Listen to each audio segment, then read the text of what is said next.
হাই friends, নতুন এটা ভিডিঅ'লৈ স্বাগতম। আজিৰ ভিডিঅ'টো 22/18 ঘৰটোত দৰ্জা খিৰিকী ফ্ৰেমত খৰচ কিমান হৈছে আৰু এই ঘৰটোত কেঞ্চি কিমান ফুটি দিয়া গৈছে, 3 পাত কিমান ফুটি লাগিব, সকলোখিনি কৈ যাম। আপোনালোকে ঘৰটো এবাৰ চাই লওক। ইয়াত এনেকৈ কেঞ্চি কাঠবোৰ লগাই থকা হৈছে।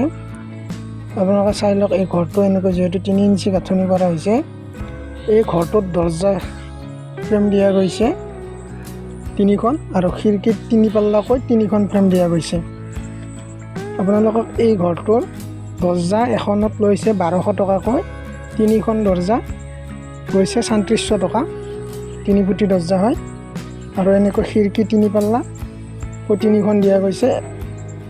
এখন খিৰিকীৰ ফ্ৰেমত 1800 টকাকৈ লোৱা গৈছে আৰু 3খন খিৰিকীৰ ফ্ৰেমত গৈছে 5400 টকা। আৰু দৰ্জাৰ ওপৰত এইবোৰ ভেণ্টিলেশ্যন দিয়া গৈছে। 2 পাল্লা ভেণ্টিলেশ্যন 1200 টকা লয় আৰু এনেকৈ খিৰিকীৰ ওপৰত 3 পাল্লা ভেণ্টিলেশ্যন দিয়া গৈছে।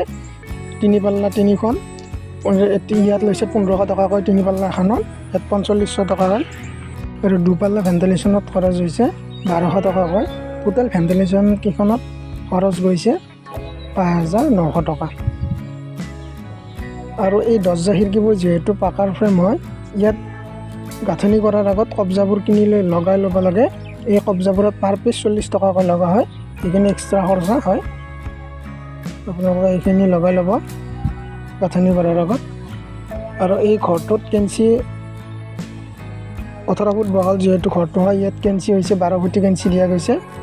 ইয়াত 5.5 কেঞ্চি হৈছে আৰু 3 পাত হৈছে 12 ফুটি 3 পাত লগোৱা হ'ব ইয়াত, যিহেতু ইয়াত কাঠ ফিটিং কৰি আছে। আপোনালোকে এনেকুৱা ঘৰ এটাত 3খন দৰ্জা 3খন খিৰিকী এনেকৈ দিলে এইখিনি খৰচ হ'ব। আৰু টোটেল খৰচ গৈছে দৰ্জা খিৰিকী ভেণ্টিলেশ্যনত 16000 টকা। যিহেতু পাকাৰ ফ্ৰেম দিয়াৰ কাৰণে 16000 হৈছে। কাঠৰ দিলে আপোনালোকে বহুতখিনি বেছি হৈ গ'ল হতে। এইখিনিয়ে খৰচ গৈছে দৰ্জা খিৰিকী ফ্ৰেমত।